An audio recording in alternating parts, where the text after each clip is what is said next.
대한축구협회 임원들이 지난해 법인카드로 가장 많은 금액을 지출한 곳이 축구협회 최영일 부회장 배우자가 운영하는 서울 송파구의 일식당으로 확인되며 파장입니다.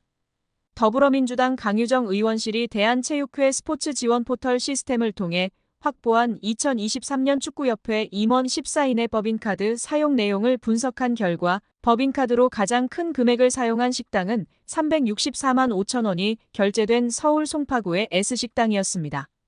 S식당은 최 부회장 부인인 강모 씨가 운영하는 일식당인데 축구협회가 지난해 법인카드를 사용한 총 867곳 가운데 총액 기준 제일 높은 액수가 결제됐습니다. 이 일식당은 축구협회 사무실과 거리가 있는데도 지출한 금액은 가장 컸습니다. 임원들은 S식당에서 총 20회 법인카드로 결제했는데 이는 택시비나 카페 이용 등을 제외하면 건수로도 가장 많았습니다. 서울 종로구의 한 한식당과 함께 공동 1위였는데요. 1건당 18만 2,250원을 결제했습니다. 이를 두고 축구협회 공금을 최 부회장의 배우자 식당에 몰아준 것 아니냐는 지적이 나왔습니다. 최 부회장 배우자는 이와 관련 작년에는 최 부회장과 결혼한 사이가 아니었고 서로 호감을 갖는 정도의 사이였다. 올해 2월 15일 결혼식 없이 혼인신고만 했다며 무엇보다 남편을 제외한 대한축구협회 임원들은 아는 사이가 아니다라고 했습니다. 이게 더 웃긴데요. 썸녀에게 호감을 사기 위해 몰아주기 했다는 게 더욱 분명한 사실이 되었습니다. 축구협회는 2017년 9월 법인카드를 사적으로 유용해 당시 조중현 축구협회 회장과 이회택 부회장 등 전현직 임직원 12명이 경찰에 입건되는 일이 있었습니다. 당시 조사 결과 축구협회 임직원들은 골프장과 유흥주점, 노래방 등에서 법인카드를 사용했습니다. 이번 최 부회장 사례처럼 가족과 지인 식당에서 법인카드를 사용했다는 논란도 있었습니다. 축구협회는 앞서 법인카드 사용 내역을 밝히라는 대한체육회 감사 지적에 사용 내역 없음이라고 공시한 것으로 드러나 비판을 받은 바 있는데요. 이후 법인카드 사용 내역을 공개하라는 요구가 번지자 대한체육회 스포츠 지원 포털에 지난해 법인카드 사용 내역을 공시했습니다. 강유정 의원은 축구협회의 고질병이었던 법인카드 오남용이 재발했다며 정몽규 회장 체제의 축구협회는 능력도 도덕성도 없음이 증명됐다고 비판했습니다. 뿐만 아니라 감사를 통해 협회의 방만 경영도 도마에 올랐습니다. 협회는 선임 위촉한 부회장, 분과위원장, 분과부위원장 등 비상근 임원 44명 중 34명과 자문 계약을 맺고 2021년부터 2024년 8월까지 개인별로 연간 1,200만 원에서 3억여 원까지 총 28억여 원을 급여성 고정보수로 방만하게 지급한 것으로 드러났습니다. 자문료는 자문 내역에 따라 지급해야 하나 자문 내역에 대한 관리 없이 계약 기간 동안 매월 고정적인 자문료를 정액 지급해 사실상 급여처럼 운영한 것으로 파악되는데요. 문체부는 협회가 맺은 자문 계약은 비상근 임원의 해당 직위 또는 비상근 임원 선임 시 담당하게 되는 전문 분야에 대한 것으로 구체적인 자문 역할과 과업 없이 활동 실적도 미진하고 자문 필요성도 인정하기 어려웠다고 밝혔습니다. 심지어 일부는 자문 계약 기간이 종료되었거나 직무가 정지된 기간이었음에도 자문료를 부적정하게 지급한 사실이 확인됐습니다. 또한 축구 지도자를 대상으로 한 강습회 운영에서도 불공정한 사례가 적발됐습니다. 협회는 2020년부터 아시아축구연맹이 인정하는 지도자 자격증 중 최고 등급인 P급 자격증을 발급하는데요. 국가대표를 비롯해 프로 1부 리그 감독직을 수행할 수 있는 P급 지도자 강습회를 2021년부터 운영하고 있습니다.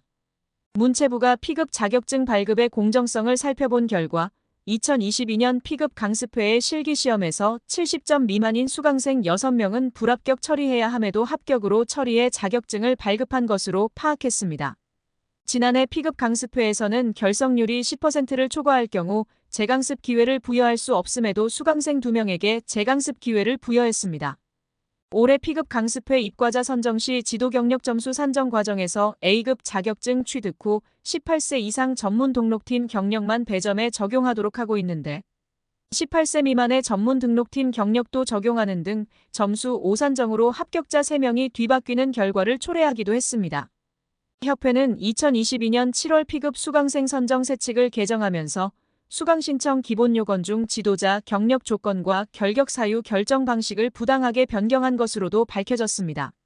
지도자 경력 요건을 AFC 어급 취득 후 지도 경력 최소 3년 이상자에서 AFC 어급 취득 후 3년 경과자로 완화해 개정함으로써 필수로 준수해야 하는 상위 규정인 AFC 코칭 규정의 AFC 어급 취득 후 지도 경력 최소 1년 이상자의 지도자 경력 필수 조건을 위반했습니다. 또한 협회는 지도자 자격증 운영 발급을 공정투명하고 엄격하게 집행해야 함에도 기본 규정을 숙지하지 않거나 불공정하게 업무를 처리하고 있었으며 심지어 사회공헌 사업을 위해 설립한 대한축구협회 축구사랑나눔재단을 운영하면서 사무국 운영비를 이사회를 통해 심의의결하지 않고 집행하고 이사장 업무활동비를 지급 근거 없이 지급하는 등 불투명, 부실하게 관리하고 있었습니다. 아울러 축구인과 축구팬들의 개인정보를 관리하는 통합경기정보 시스템, 대표팀 경기 티켓 판매 관리 등의 시스템을 운영하면서 개인정보 처리자의 식별정보, 접속 일시, 접속지 정보 처리 내역 등의 접속 기록을 제대로 보관하지 않았고 월 1회 이상의 점검도 하지 않아 개인정보 유출 등 침해 사고 발생 시 책임 추적성을 확보하지 못하는 등 시스템을 안일하게 관리하고 있음이 드러났다고 문체부는 밝히며 축구팬들의 분노가 들끓고 있습니다. 홍명보 선임은 신의 한 수였습니다. 정몽규도 몰랐을 것입니다. 설마 이렇게 될 줄은. 오히려 홍명보로 인해 온갖 비리가 다 밝혀졌습니다. 고맙습니다. 이제 정몽규와 홍명보는 손잡고 나가시면 됩니다. 정말 정 회장의 홍명보 선임은 신의 한 수였습니다. 잠시의 고통이 큰 희망으로 바뀐 것입니다. 이 한 수로 인해 축구팬들은 분노했고 축구협회의 그림자가 세상에 공개됐으며 이 분노는 문화체육관광위원회 현안질의 문화체육관광위원회 국정감사 문체부 감사까지 이어졌습니다. 이 과정을 통해 정 회장과 홍명보의 숱한 비리와 부정이 드러났으며 이제 두 사람 모두 물러나야 할 처지까지 왔습니다. 이런 대단한 일을 정 회장이 해낸 것입니다. 정 회장이 홍명보를 선임하지 않았다면 벌어지지 않았을 일입니다. 클린스만 감독권도 그냥 지나쳤을 것입니다. 모든 것이 그림자 속으로 숨어 오랜 시간 한국 축구를 썩게 만들었을 것입니다. 한국 축구의 미래는 없었을 것입니다. 정말 감사해야 할 일이 맞습니다. 제대로 된 개혁을 보여주든 자신 없으면 포기하든 결론은 나와야 합니다. 그렇다고 문체부의 감사가 맹탕은 아니었습니다. 축구협회의 아픈 곳을 제대로 찌른 부분이 있었으니 천안축구종합센터의 정부 보조금 유용 문제였습니다. 축구협회는 2021년 7월 천안센터 스타디움 건립에 정부 보조금 약 56억 원을 신청했는데 사무공간이 없는 곳으로 신청한 초안과 달리 문체부와 협의 없이 사무공간 건물을 따로 짓는 것으로 추후 계획을 변경한 것으로 드러났습니다.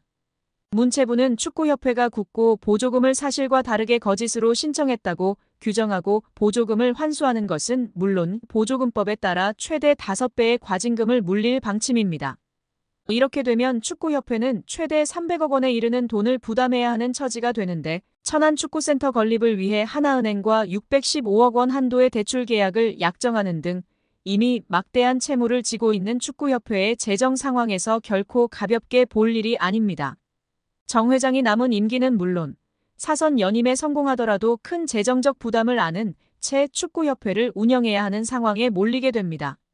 문체부 고위 관계자는 아직 굳고 보조금 관련 어느 정도 과징금이 책정되는지 정확히 결정된 것은 없다. 원금 56억 원 전체를 환수할지 여부부터 심의해야 하는 상황이다라며 과징금의 정확한 규모에 대해서는 여지를 남겼다. 다만 정몽규 회장이 정부의 징계 조치에도 불구하고 사선 도전을 강행한다면 이른바 괘씸죄를 적용해 액수는 커질 수 있다는 전망도 나오고 있습니다.